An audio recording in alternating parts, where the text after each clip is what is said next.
empieza a aumentar la profundidad de esa respiración. Entonces, yo no sé si ustedes han visto como un meme ahí de que pone como una persona subiendo un cerro y que pone como en qué momento se metió en eso, ¿verdad? Y algo interesante es que muchas veces las personas cuando están haciendo ejercicio y se sienten como fatigadas, muchas veces dicen como, uy, es que yo siento que me falta el aire. Entonces, la idea de la clase es que vamos a ver cuáles son los cambios que suceden en ejercicio con el sistema respiratorio y si realmente decir esto como, ay, es que me falta el aire, es como un determinante para decir, no, es que realmente la persona está fatigada, ¿qué es lo que está pasando? Está bien. Entonces, bueno, haciendo un poquito de repaso de lo que era el sistema respiratorio, recordemos que la función principal iba a ser ese intercambio de gases entre el ambiente y el cuerpo, o sea, el sistema interno. Entonces nosotros íbamos a tener que los gases que nos van a importar más van a ser el oxígeno y el dióxido de carbono. Estos van a viajar a través de vías aéreas y van a llegar hasta los alveolos pulmonares. Esto va a suceder por medio de algo que se llama la ventilación. Entonces la ventilación es esa cantidad de aire que está entrando hasta los alveolos. Luego vamos a tener que por medio de una membrana de intercambio y por difusión vamos a tener un transporte hacia la sangre. ¿Okay? Entonces, a través de gradientes, que recuerden que era el determinante del tipo de transporte de difusión simple, y vamos a tener que va a pasarse oxígeno hacia la sangre arterial y se va a recoger el dióxido de carbono que venía de la sangre venosa. Luego ya en la parte de la circulación pulmonar y sistémica vamos a tener diferentes formas de transporte de estos gases. Y que una vez que se alcanzan los tejidos, es decir, las células diana o ese órgano en donde está teniendo demandas metabólicas, vamos a tener de nuevo que se da un proceso de difusión, pero ahora hacia los tejidos. ¿Okay? Esto hay que hacer una diferencia de lo que nosotros vamos a llamar como respiración externa, que es hasta el proceso que les acabo de explicar, y lo que llamamos respiración interna, que es como ya lo que pasa una vez que se alcanzó el tejido y lo que ocurre intracelularmente, es decir, cómo se va a utilizar ese oxígeno. Lo que ocurría en la mitocondria, claro que tenía que ver con el ciclo de Krebs y ya la utilización de pues oxígeno, si es el caso de metabolismo aeróbico o si es el caso de anaeróbico, pues de otras formas de creación de energía. Y eventualmente pues vamos a tener entonces consumo de oxígeno, producción de CO2, se está produciendo ATP y volvemos al ciclo, es decir, se va a llevar de nuevo el dióxido de carbono en la circulación sistémica y se va a devolver hasta los alveolos pulmonares. ¿Okay? Si nosotros vemos este mismo proceso, pero en este esquema, donde esto que parece una campana es como los alveolos pulmonares, vemos que este intercambio gaseoso inicial va a suceder por medio de algo que se llama la perfusión. Entonces, lo que se llama la ventilación, que es lo que ya les expliqué, que es la entrada de aire hasta el espacio alveolar. Luego tenemos difusión y luego tenemos esto que es el proceso de perfusión, es decir, cuánta sangre está llegando al tejido pulmonar en un tiempo determinado. Y al final de nuevo un proceso de difusión, pero ahora hacia los tejidos. Esta sería como una mitocondria, acá lo que llamaríamos la respiración interna. Entonces, hasta ahora nada más repaso, ¿verdad? Nosotros decimos que esta entrada o movimiento de gases va a ocurrir a través de algo que se llama la convección. Entonces nos interesa clasificar las vías aéreas. Entonces, resulta que teníamos la tráquea que se va a ir ramificando e va a dar dando lugar a vías aéreas cada vez más pequeñas, es decir, bronquios principales y luego ramificaciones que vamos a ir llamando como generaciones. Entonces yo le digo a la tráquea que es la generación 0 y luego voy primera generación, segunda generación, y estas vías aéreas van a cambiar sus características conforme nos vamos haciendo hacia más distal. Entonces, de la generación 0 hasta la generación 17, decimos que son vías aéreas de conducción, es decir, vías aéreas en donde no ocurre intercambio gaseoso. Unas de estas vías aéreas, es decir, hasta la generación 11, va a tener cartílago, es decir, no van a ser colapsables. Y además van a tener una característica que es que tienen músculo liso en su pared, por lo que podemos tener broncoconstricción, que recuerden que era cuando la vía aérea se hace pequeña, o broncodilatación. Después de esto vamos a tener las vías aéreas en donde ya tenemos la presencia de alveolos y vamos a empezar a tener ese intercambio gaseoso. Recuerden que cuando hacemos una respiración normal, pues vamos a contraer los músculos inspiratorios y el que más nos importa es el diafragma. Entonces en una inspiración el diafragma se va a aplanar, es decir, se va a hacer como hacia abajo. ¿Y qué va a pasar con el volumen torácico? Inspiración, aumenta. ¿Y qué pasa con la presión intratorácica? Si tenemos aumento del volumen, ¿qué pasa con la presión? Disminuye. ¿Okay? ¿Se acuerdan cómo se llamaba esa ley? La ley de Boyle, exactamente. ¿Okay? Y en expiración, pues ocurre el proceso contrario. Vamos a tener en una expiración tranquila, que simplemente se relajan los músculos inspiratorios, disminuye el volumen torácico, aumenta la presión intratorácica. Y nosotros nos interesa que en ejercicio no solo se va a dar una respiración que llamamos tranquila, sino que, por ejemplo, vamos a tener una expiración activa. Es decir, que ya vamos a empezar a hacer contracción de los músculos expiratorios. Hablemos un poquito de esto que era la generación de gradientes de presión que van a favorecer ese flujo de aire. Entonces, cuando nosotros hablamos de la presión intratorácica, una forma de cuantificarlo es pensar cómo está la presión intrapleural. ¿Sí se acuerdan de eso? Okay. Entonces, en inspiración dijimos que teníamos un aumento del volumen pulmonar, disminución de la presión intratorácica. ¿Se acuerdan cómo se calculaba la presión transpulmonar? No hay diferencia. Presión alveolar menos presión intrapleural. Exactamente. Entonces, la presión transpulmonar, a fin de cuentas, es una presión transmural. Y como todas las presiones transmurales, se calculan. Si yo tengo, por ejemplo, un tubo, lo que está adentro del tubo menos lo que está afuera del tubo. Es decir, la presión alveolar menos la presión intrapleural. Entonces esta es una representación de nuevo como una campana, donde esta sería la vía aérea, aquí el exterior, lo clarito la parte del alveolo y esta parte del alrededor, el espacio intrapleural. Entonces, dijimos que en inspiración vamos a tener que disminuye la presión intrapleural, pasó de menos 5 centímetros de agua a menos 8 centímetros de agua. ¿Okay? Eso va a generar una presión transpulmonar un poco más positiva. ¿Por qué positiva? Acuérdense que nosotros tenemos presión alveolar menos presión intrapleural, pero siempre tenemos que respetar los signos, ¿verdad? Entonces haríamos una presión alveolar, por ejemplo, de 0 menos 8, que es la nueva presión intrapleural, es decir, aumenta esa presión transmural.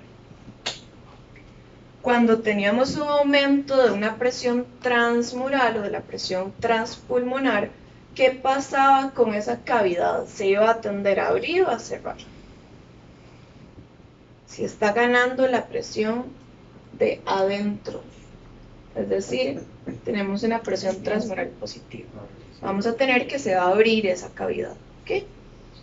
¿Qué pasa si nosotros aumentamos el volumen alveolar? ¿Qué va a pasar con la presión alveolar?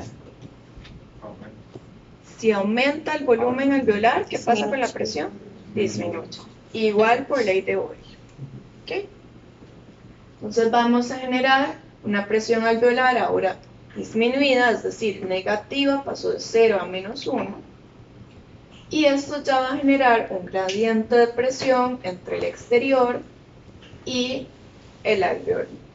Acuérdense que esto de las presiones atmosféricas o barométricas, nosotros por convención decimos que le vamos a poner un número de 0 centímetros de agua.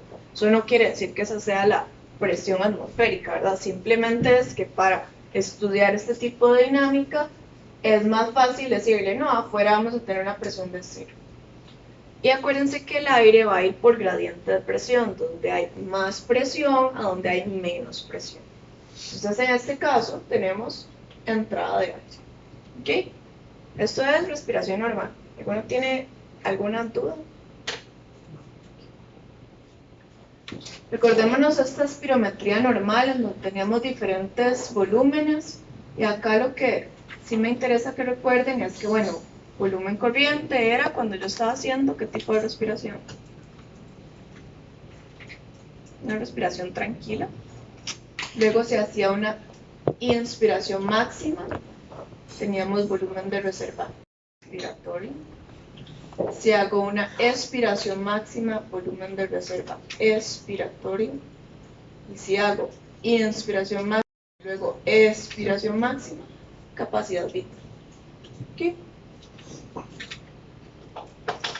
Volumen residual, ¿yo lo puedo medir por una espirometría? No, ¿por qué? ¿Qué era el volumen residual? Era como el aire que no se consumía.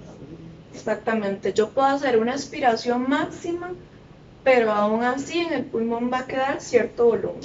Es decir, un volumen que no va a ser movilizado, a pesar de que la persona haga aspiraciones máximas. Y por eso no lo puedo medir directamente, pero sí lo puedo calcular por medio de fórmulas. ¿Okay? Ahora sí, ¿qué pasa en ejercicios? Entonces, vean, acá tenemos cambios en reposo, en ejercicio de intensidad moderada y de alta intensidad. La ventilación pulmonar yo la calculo al multiplicar la frecuencia respiratoria por el volumen corriente. Entonces, ventilación pulmonar es cuántos litros por respiración se están movilizando. ¿Okay?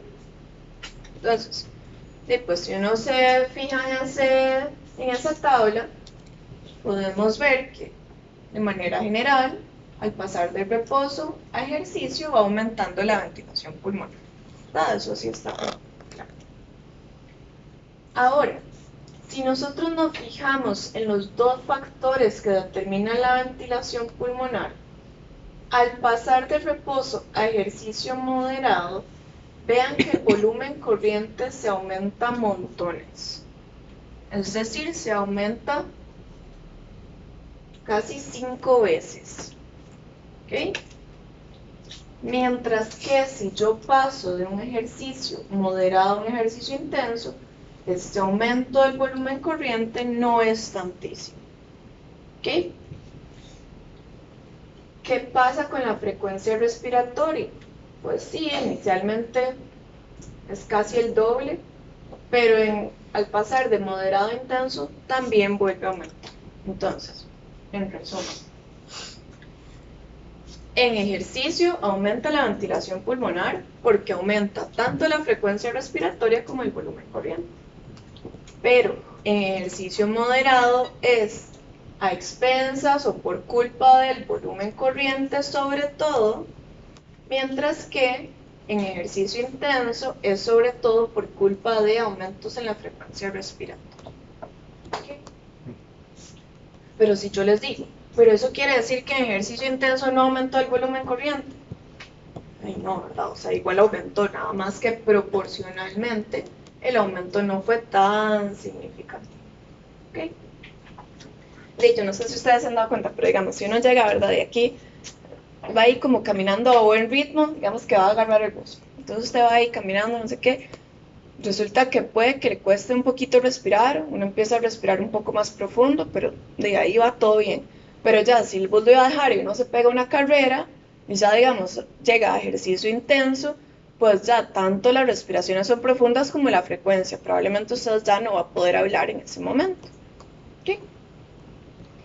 Ahora sí, chicos, vamos a ver por qué es que suceden estos cambios en volumen corriente y frecuencia respiratoria. Entonces, vamos a devolvernos acá un poquito. Nosotros dijimos que en ejercicio vamos a tener una inspiración que va a reclutar más músculos inspiratorios, es decir, uno usa más músculos inspiratorios, se contraen más. ¿Qué pasa si yo tengo una mayor contracción de músculos inspiratorios con la presión intrapleural? ¿Se va a hacer más negativa o más positiva?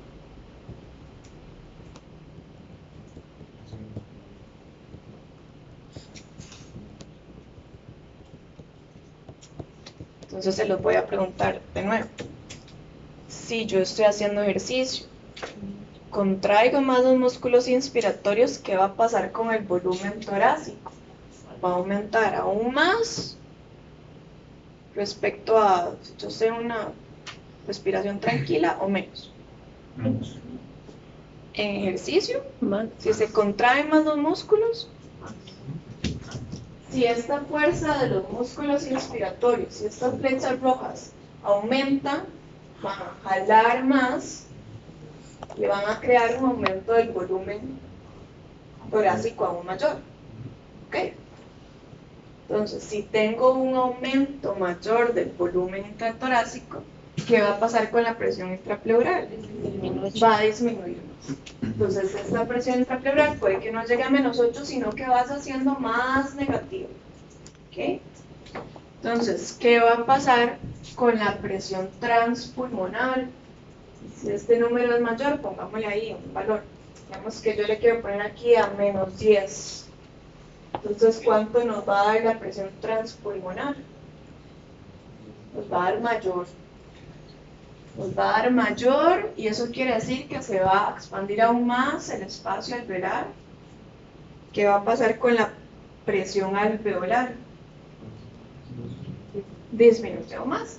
Es decir, se va a volver aún más negativa. ¿Y cómo va a ser el gradiente entre lo que está afuera con la presión alveolar? Va a ser mayor. Entonces, eso va a generar que haya mayor entrada de aire y a fin de cuentas un mayor volumen corriente. ¿Ok? Entonces, si nosotros ya lo vemos en un gráfico, acá nos están diciendo, en el eje Y tenemos cambios en el volumen, en litros, y en el eje X las ventilaciones de esa persona. Esta primera parte es como si la persona estuviera en reposo y hacia la derecha como si la persona estuviera haciendo ejercicio. Entonces, ¿qué ven ustedes en ese gráfico? Si yo comparo reposo con ejercicio, ¿qué pasa con el volumen corriente? Aumenta, y nada más la franja anaranjada se hizo más gruesita, ¿verdad? Eso tiene sentido con lo que les acabo de explicar. Sí, ¿verdad? O sea, se están generando mayores gradientes de presión, hay mayor movilización de volumen. ¿Sí? Sí, el volumen corriente es el volumen de aire que se moviliza en una inspiración y expiración normal. Tal vez esa definición como que a uno se le puede confundir porque nosotros normalmente decimos como una respiración tranquila o en una respiración en reposo. Por ejemplo, en ejercicio, digo, no es como que está en reposo, ¿verdad? Pero sería una respiración que está manteniendo una persona durante el ejercicio, que no está haciendo una inspiración o una expiración forzada o máxima voluntaria. Entonces, todo bien, aumento del volumen corriente. Pero si nosotros nos fijamos en los volúmenes de reserva, resulta que están disminuyendo. O sea, esta franja amarilla pasó de 3 litros más o menos a casi 2 litros. E igual el volumen de reserva expiratorio disminuye. Entonces nosotros decimos que en ejercicio el volumen corriente aumenta a expensas de los volúmenes de reserva. O dicho de otra forma, como que el volumen corriente le roba volumen a los de reserva. ¿Okay? ¿Cómo se calculaba la capacidad residual funcional? Acá está, el de reserva más el residual, ¿verdad? Entonces, ¿qué pasa con la capacidad residual de una persona en ejercicio? 10 minutos. En ejercicio de intensidades moderadas hasta más o menos como 80% del consumo de oxígeno máximo, nosotros no deberíamos de ver cambios en el volumen residual. Vean que acá esta franja celeste se mantiene relativamente igual. Entonces, ¿cómo va a estar la capacidad pulmonar total en ejercicio? Capacidad pulmonar total. Igual, ¿cómo se calculaba la capacidad pulmonar total? La suma de todas. Y si yo lo veo en este gráfico, al final es la altura del gráfico, porque es capacidad, volumen residual, más volumen de reserva expiratoria, más volumen corriente, más el volumen de reserva inspiratoria. Esto me va a decir cómo está la capacidad pulmonar total. Entonces, en buena teoría en ejercicio, debería mantenerse igual. ¿Okay? Bueno, un día un muchacho me estaba diciendo como, sí, es que si son los mismos pulmones y la cantidad de aire que les llega a los pulmones no debería por qué cambiar. Pues sí, en realidad tiene sentido, porque si estamos sumando todos los volúmenes que le pueden llegar al pulmón, pues el pulmón en reposo y ejercicio es el mismo. Les hago ese salvedad del volumen residual, porque si ya tenemos un ejercicio de intensidad muy alta, o sea, por encima del 80% del consumo de oxígeno máximo, podemos tener una disminución del volumen residual. Pero eso es como ya casos de intensidad muy alta de ejercicio. ¿Okay? El que nosotros vemos normalmente, por ejemplo, el que hacen en el laboratorio o el que hace una persona la mayor parte de su entrenamiento, normalmente no vemos cambios del volumen residual. Porque una persona entonces hace hipoxia, entonces ya ahorita vamos a ver eso, pero en realidad acuérdense que estos son solo cantidades de aire, o sea, son volúmenes. Aquí yo no les estoy hablando de cómo están las presiones de oxígeno. O sea, hipoxia es cuando hay una disminución del oxígeno. Y acá en realidad nada más les estoy diciendo cómo cambia ese volumen. Todavía no les estoy diciendo cómo es ese volumen. ¿Está bien? Ya ahorita les voy a hacer. Entonces, si nosotros vemos qué es lo que pasa en una persona que hace ejercicio pero a intensidad constante, por ejemplo, la persona ahí que lo ponen a una banda sin fin, a la misma velocidad, y le miden cómo está la ventilación en el tiempo, nosotros podemos identificar fases. Entonces, en el eje Y, la ventilación, que dijimos que era frecuencia respiratoria por volumen corriente. La persona empieza a hacer ejercicio acá en el minuto 0, y a pesar de que está a la misma intensidad, vean que la ventilación va cambiando. Y vamos a identificar una fase 1, fase 2 y fase 3. ¿Qué les llama la atención de la fase 1?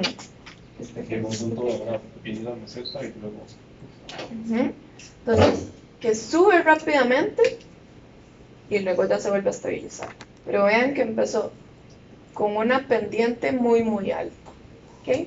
Entonces, decimos que es la fase 1 o la fase rápida de la ventilación. Luego en la fase 2 tenemos un componente exponencial, o sea, es un aumento más progresivo, y luego en la fase 3, plano, una meseta. Entonces decimos, fase 1, componente rápido, fase 2, gradual, fase 3, estable. En el minuto 3 la persona dejó de hacer ejercicio, y entonces vemos que hay una fase de recuperación. No es que la persona deja de hacer ejercicio y la ventilación cae a como estaba en reposo de una vez, sino que tenemos cierta pendiente. Y de nuevo, eso uno lo ha visto. Uno está ahí, digamos que se fue a correr, uno deja de correr y que no es que de un pronto a otro ya la respiración volvió a como estaba en reposo, sino que hay cierto tiempo mientras uno se va a ir recuperando. Ahora vamos a ver por qué es que sucede estos diferentes fases. O sea, por qué es que no simplemente la persona empieza a hacer ejercicio y ya y aumenta la ventilación de un solo, porque no es una relación ahí lineal. Entonces vean, cuando ustedes vieron fisiología respiratoria, vieron que existen diferentes núcleos que controlan la respiración. Y ahorita nosotros para ejercicio nos vamos a enfocar en este, que es el grupo respiratorio dorsal. Entonces simplemente este es un grupo de neuronas que está en el bulbo raquídeo, núcleo del tracto solitario, y va a recibir información de diferentes lugares, es decir, va a recibir aferencias de diferentes lugares. Y va a determinar cuál es la tasa de disparo del nervio frénico. ¿Solo de ese nervio? No, no solo de ese, pero el principal músculo de la inspiración es el diafragma. Entonces le ponemos más atención al nervio que llega a este músculo. ¿Okay? Entonces, dependiendo de cómo esté la actividad de este grupo respiratorio dorsal, que tiene que ver sobre todo con la inspiración, así va a ser la información que se envía hacia el diafragma. Si aumenta la actividad del grupo respiratorio dorsal, más potenciales de acción por medio del nervio frénico y más contracción del diafragma. ¿Okay? ¿De dónde es que le llega información a este núcleo? Bueno, de varios lugares. Vamos a tener información que viene de los quimiorreceptores periféricos, quimiorreceptores centrales, receptores de estiramiento pulmonar, o sea, receptores que están en las paredes pulmonares como tal, y el que nos va a interesar ahorita, receptores que están en los músculos y articulaciones. ¿Okay? Entonces, estos son las aferencias que llegan al grupo respiratorio dorsal.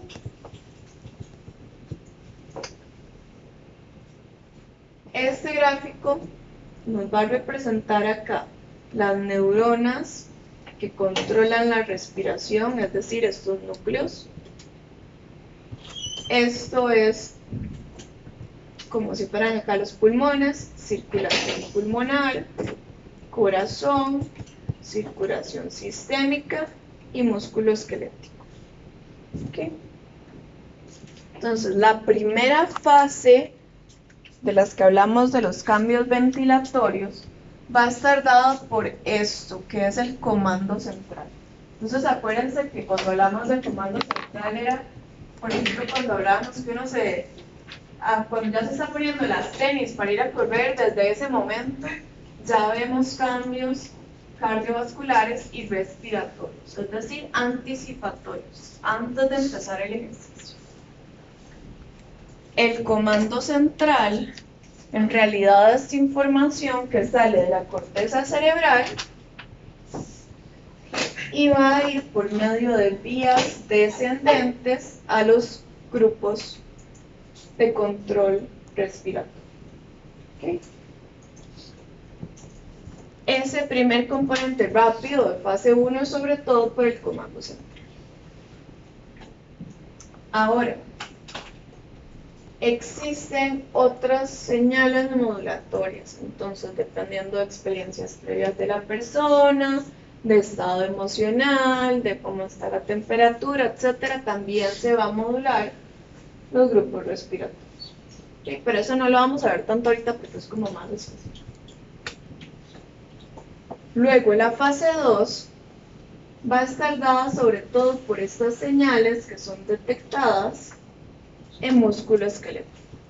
Entonces ya la persona está haciendo ejercicio, tenemos contracción de músculos activos, se generan señales mecánicas por la contracción y también se iban a liberar metabolitos. ¿Se acuerdan de eso?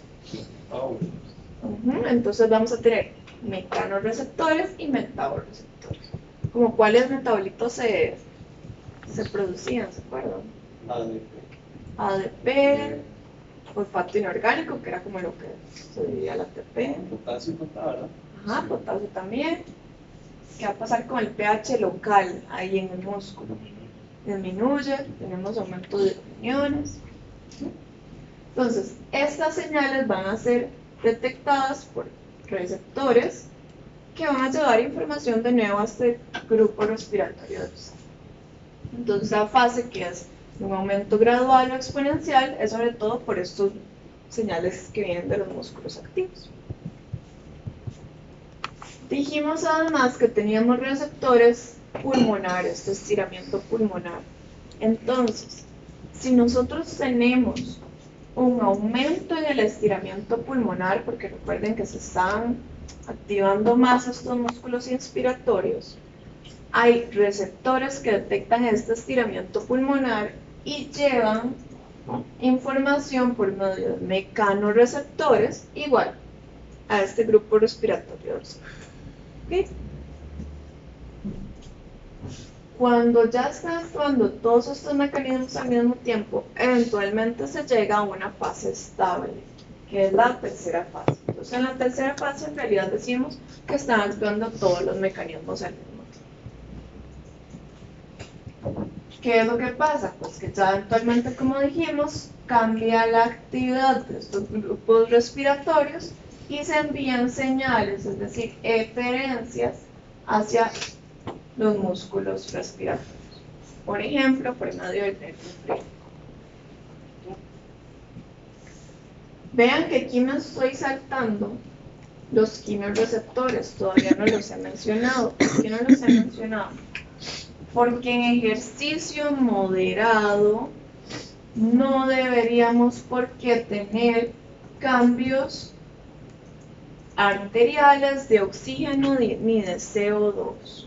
¿Okay? Entonces, inicialmente no debería por qué cambiar la tasa de disparo de los quimiorreceptores, ni periféricos ni centrales. Ahorita les voy a decir por qué es que sucede eso, pero si ustedes se fijan acá en esta imagen, los quimiorreceptores ponen acá como diferentes umbrales de activación. Entonces, pues ya eventualmente si tenemos un ejercicio máximo, ahí sí se activarían los quimiorreceptores periféricos y centrales. ¿Cómo vamos, chiquillos? Bueno, ahora vamos a ver el caso de una persona que no está haciendo ejercicio a la misma intensidad, sino que ahora está haciendo ejercicio a intensidad que aumenta. Entonces, eje X, intensidad de watts, la persona va aumentando intensidad y eje Y de nuevo ventilación. Entonces, ustedes creo que ya vieron en las clases anteriores que nosotros tenemos que después de cierta intensidad de ejercicio podemos tener cambios en algo que se llamaba antes umbral anaeróbico y que ya no tenemos que decir umbral anaeróbico, ¿verdad? ¿Por qué no decimos umbral anaeróbico? Porque nunca predomina uno sobre el Exactamente, no es como que yo digo a partir de ahora solo voy a hacer metabolismo anaeróbico. ¿Okay? Entonces se pueden llamar los umbrales de lactato, que se acuerdan que teníamos dos. Entonces, en realidad, este cambio, vean que inicialmente la persona aumentó de intensidad y aumentó la ventilación de forma lineal, con cierta pendiente. Pero después de esto que vamos a llamar umbral ventilatorio, esta pendiente aumenta de forma importante. este umbral ventilatorio 1 normalmente coincide con el umbral del actual. ¿Okay? Entonces, después de cierta intensidad, podemos decir que se dispara esta ventilación. Y eventualmente también podemos identificar otra pendiente diferente que podríamos decir umbral ventilatorio 2. Este aumento de intensidad, ¿por qué creen que está causando mayor ventilación?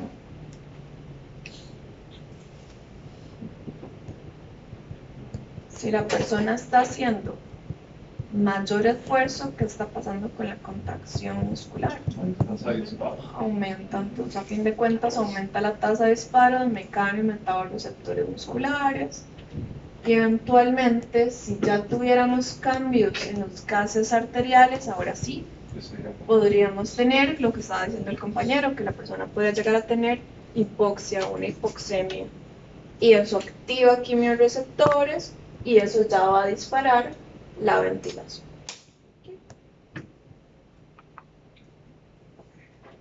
Ahora, ¿se acuerdan que a nosotros no solo nos importa qué tanta cantidad de aire llega al espacio alveolar, sino también cómo va a ser la perfusión, es decir, qué tanta sangre está llegando a los pulmones? ¿Por qué nos importa eso? Porque a fin de cuentas, el intercambio gaseoso va a depender de esa interacción entre alvéolos y capilares. Y llamamos algo la relación o cociente ventilación-perfusión. Entonces, si yo venía y yo me fijaba en un solo pulmón en reposo, nosotros decíamos que la ventilación era cerca de 2.1 litros por minuto y que la perfusión, es decir, la cantidad de volumen de sangre o flujo sanguíneo, es de 2.5 litros por minuto. ¿Por qué? ¿Cuánto era el gasto cardíaco de una persona en reposo, chicos? 5 litros por minuto. Entonces acá nada más se están dividiendo estos 5 litros por minuto a cada pulmón. Entonces esta relación ventilación-perfusión en reposo normalmente es de 0.84. ¿Qué pasaba en ejercicio? ¿Qué pasaba con la ventilación? Aumenta. ¿Y qué pasa en ejercicio con el gasto cardíaco? Aumenta también. Entonces, de manera general, esta relación ventilación-perfusión se mantiene o constante o incluso podría llegar a acercarse a 1. ¿Ok? Si la persona hace ejercicio de intensidad muy altas, podemos ver cambios en la relación ventilación-perfusión. A ver, pensemos. Si resulta que la persona está haciendo ejercicio a una intensidad tan alta que la ventilación no está aumentando tanto como la perfusión, entonces, ¿qué va a pasar con el intercambio gaseoso? ¿Va a ser eficiente? Pues no necesariamente. Entonces, eventualmente, en ejercicio intenso, el intercambio no va a ser suficiente, entonces no se van a mantener las presiones de oxígeno y de CO2 en la sangre normales. ¿Ok? Entonces, en ejercicio intenso sí puede aumentar, pero en ejercicio moderado se debería mantener relativamente constante. ¿Qué hora es? ¿No tiene reloj? Las 7:43. Entonces, ya vimos cómo es que sucede esta parte de la ventilación, vimos también un poquito cómo se va a cambiar esta relación ventilación-perfusión. Pero ahora nos interesa que recuerden que este paso de gases es a través de una membrana, entonces, ¿qué iba a ser? A través de difusión simple. ¿Y de qué dependía la difusión, chicos? Del gradiente de presiones y de factores propios de la membrana. Entonces, este intercambio gaseoso dijimos que iba a ocurrir en las vías aéreas que ya tienen alvéolos a través de esta unidad respiratoria terminal. Nada más lo que necesito que recuerden es que teníamos alveolos acompañados de vasos sanguíneos. Entonces, la difusión va a ocurrir a través del paso de alveolo a sangre. ¿Qué era lo que tenía que atravesar? Tenía que atravesar un montón de capas, pero todas eran muy delgaditas. Entonces tenía que atravesar primero una capa de líquido, luego el epitelio alveolar, que normalmente eran neumocitos. ¿Cuál tipo de neumocitos, chiquillos? ¿Tipo 1 o tipo 2?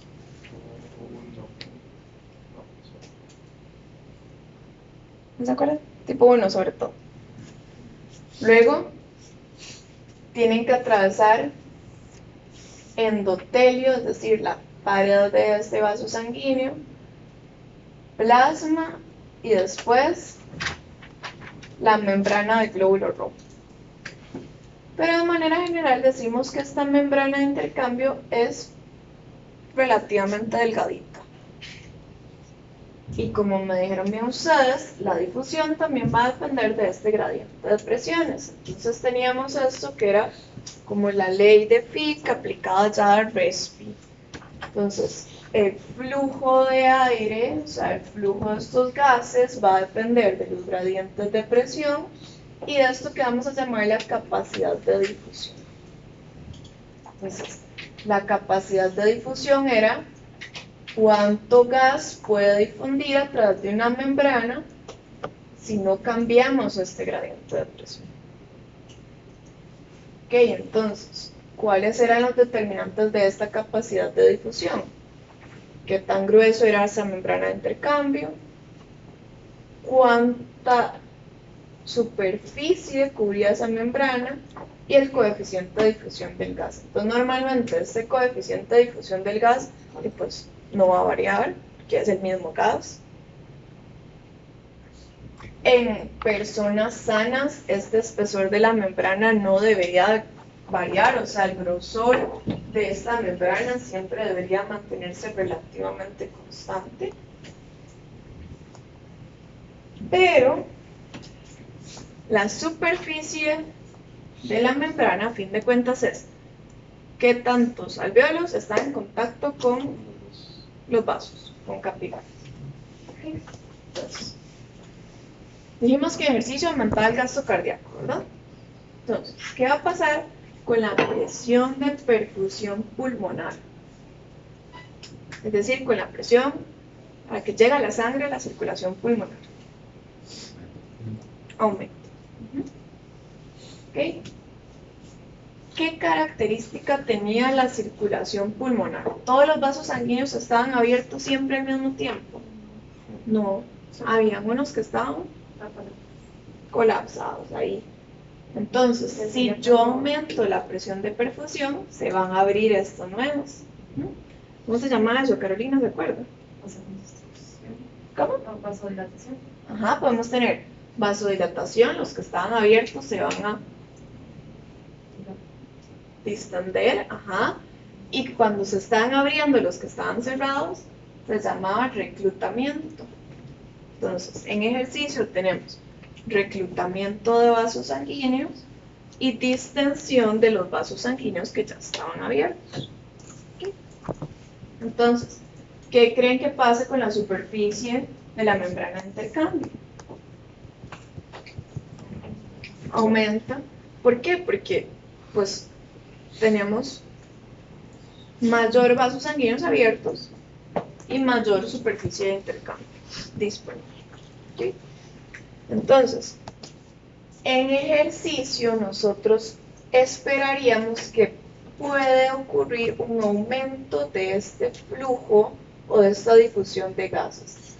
Ahorita vamos a ver qué pasa con los gradientes de presión, pero en buena teoría, una persona que está en reposo y que hace ejercicio, o sea, aumenta su consumo de oxígeno, va a tener también un aumento en su capacidad de difusión. Aquí ponen el ejemplo del oxígeno. ¿Okay? Entonces, paso de la capacidad de difusión de acá a acá. Y eso va a depender de la intensidad. A mayor intensidad, mayor capacidad de difusión.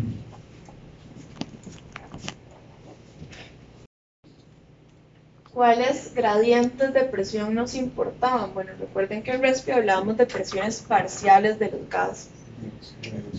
Nosotros teníamos una PO2 que ya cuando llegamos al espacio alveolar era de 100 milímetros de mercurio y una presión parcial de CO2 de 40 milímetros de mercurio.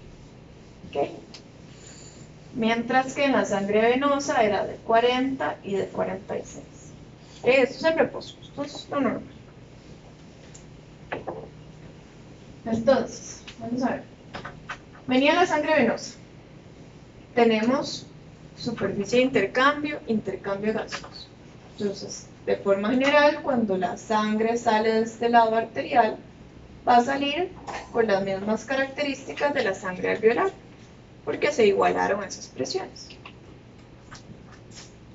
Si nosotros vemos este comportamiento, vean, del lado venoso, estamos empezando con una PO2, lado venoso, PO2 de 40, es decir, sangre venosa, y una PCO2 de 46.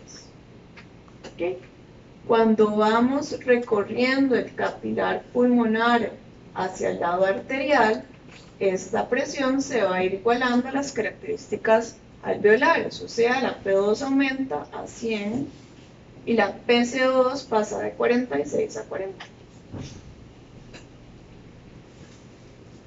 Normalmente en reposo, estas presiones se logran igualar muy rápido, casi que en 0.25 segundos. Se dice que este recorrido puede durar en total 0.75 segundos, pero ya a los 0.25 ya se lograron igualar las presiones. ¿Okay? ¿Qué es lo que pasa en ejercicio? En ejercicio vimos que vamos a tener un aumento en el gasto cardíaco. Entonces, si tenemos un aumento en el gasto cardíaco, ¿ustedes creen que va a durar la misma cantidad de tiempo pasando a través de esos capilares pulmonares? No, va a ir más rápido.